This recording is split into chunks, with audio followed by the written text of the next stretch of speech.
আমি যখন চট্টগ্রাম বিশ্ববিদ্যালয়ে পড়াশোনারত অবস্থায় আমার এক স্যার, আল্লাহ জান্নাত নসিব করুক, দোয়া করি, উনি ক্লাসে একদিন হুট করে বললেন মুহাম্মদ ওয়াস ইলিটারেট। আমি খুব চিন্তিত হয়ে গেলাম। ইলিটারেট বলেছেন, নিরক্ষর। তখন অন্যান্য সব ছাত্ররা চুপ, কারণ বিশ্ববিদ্যালয়ে টিচারের ব্যাপারে সতর্ক থাকতে হয়। কিন্তু এটা তো টিচারের ব্যাপার না, ইমানের ব্যাপার। কথা কন না, ঠিক কিনা? তখন আমি সেকেন্ড ইয়ারে সম্ভবত জেনারেল হিস্ট্রি, আমি সাহস করে দাঁড়িয়ে গেলাম। ভাইভাতে নম্বর কম দিলেও কিয়ামতের মাঠে তো পাবো। The objection, teacher, you have to expand your opinion. Now, the meaning of ummi is not illiterate. The meaning of ummi is the mother of literacy. আমি বলছি আপনি এখনই আপনার বক্তব্য এক্সপান্স করেন। আপনি ভুল বলেছেন। উম্মি শব্দের অর্থ নিরক্ষর নয়, উম্মি শব্দের অর্থ হলো সমস্ত অক্ষরের মা। উনি বললেন, just show the logic. The institute of Makkah and Medina, what was the institute of Muhammad sallallahu alaihi wasallam, and tell me a name of the teacher of Muhammad. Muhammad sallallahu alaihi wasallam যে পড়েছে একটা বিশ্ববিদ্যালয়ের নাম বলো, তাহলে শিক্ষকের নাম। এখন তো কথাটা কঠিন।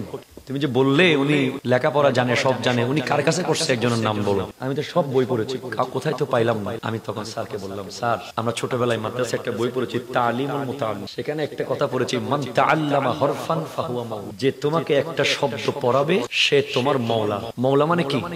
তুমি তার গোলাম। উস্তাদ এমন জিনিস, এক শব্দ যদি কোনো কেউ আপনাকে পড়িয়েছে, সে আপনার মুনিবের মতো, সে আপনাকে চাইলে বিক্রি করে দিতে পারবে। কথা কন না, ঠিক কিনা? উস্তাদের সাথে যারা বেয়াদবি করে তাদের হায়াত কমে যায়, রিজিক কমে যায়, এলম তো চলেই যায়, কিচ্ছু হয় না। আমি স্যারকে বললাম, স্যার দেখেন আমার নবীর অবস্থান হচ্ছে আল্লাহর পরের প্লেস। ইয়া সাহেবাল জামাল ওয়া ইয়া সাইয়্যিদাল বাশার মিন ওয়াজহিকাল মুনির লাকাদ নুবিরাল কমর লা ইউমকিনু সানাউ কামা কানা হাক্কুহু বাদ আজ খুদা বুজুর্গ তুই কিসসা মুখতাসার। আল্লাহর পরেই আপনি নবী। आला हजरत तो हैरान हो गए। सरवर कहो के मालिको मौला कहो तुझे, बागे खलील का गुले ज़ेबा कहो तुझे, अल्लाह रे तेरे जिस्म मुनव्वर किताबिशे, ए जाने जा मैं जाने तजल्ला कहो तुझे, तेरे तो वस्फ़े ऐबे तनाही से है बड़ी, है राहो मेरे शाह में क्या क्या कहूँ तुझे। लास्टे बोला আমি আপনাকে কি বলবো, রাজা বলবো, বাদশা বলবো, ফুল বলবো, বাগান বলবো, সব কিছু শেষ, लेकिन रज़ा ने खत्मे सुखन इस पे कर दिया।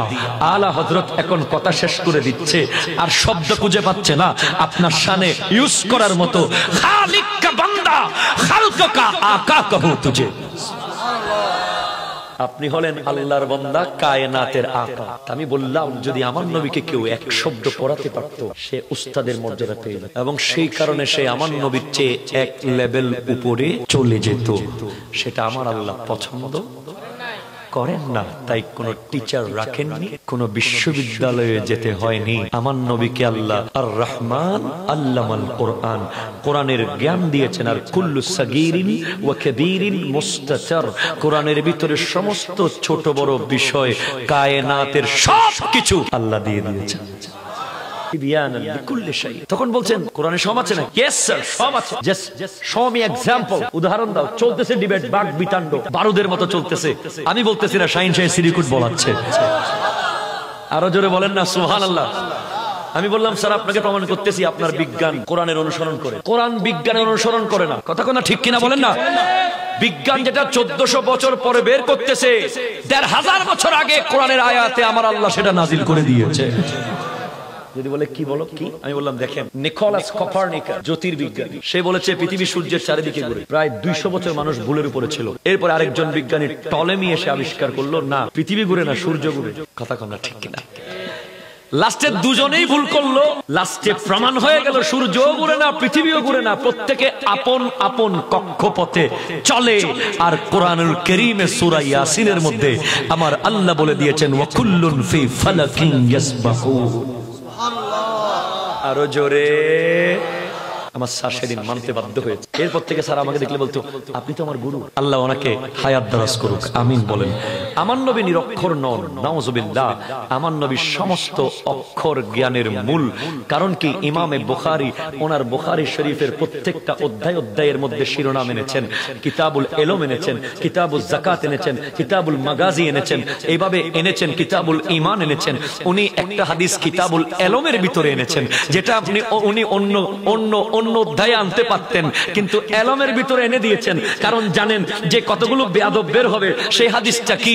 আমার নবী বলছেন, যেটা সহিহ বুখারীর প্রথম খণ্ডের 24 নম্বর পৃষ্ঠা, 24 নম্বর পৃষ্ঠার 17 নম্বর লাইনের মধ্যে আছে, ইন্নামা আনা কাসিমুন ওয়াল্লাহু ইউতি। এই হাদিসটা এসেছে ইলম অধ্যায়ে, মানে হলো তোমার পিএইচডি, তোমার দাদার পিএইচডি, তোমার মুহাদ্দিসি, তোমার দাদার মুফাসসিরি, সব কিছু আমার নবী থেকে বন্টন হয়। হাত তুলে বলেন ঠিক কি না? কোত্থেকে বন্টন হয়? ইন্নামা আনা কাসিমুন, নিশ্চয় আমি বন্টনকারী, আল্লাহু ইউতি, আল্লাহ দাতা। এই হাদিসটা অন্য সব জায়গায় আসতে পারত। সবকিছুর জন্য আমার নবী বন্টন, যাকাত আমার নবী বন্টনকারী, হজ আমার নবী বন্টনকারী, নামাজ আমার নবী বন্টনকারী, সব আল্লাহ দিবেন, নবী আমাদেরকে দিবেন। কথা কোনা ঠিক কিনা বলেন না? কিন্তু ইমামে বুখারী জানতে হাদিসটা উনি এনেছেন কিতাবুল ইলম, যাতে কুলঙ্গাররা বুঝতে পারে ইলমের দরিয়া, সেখান থেকে একটা কতরা কোরা কায়নাত পেয়েছে আমার নবীর থেকে।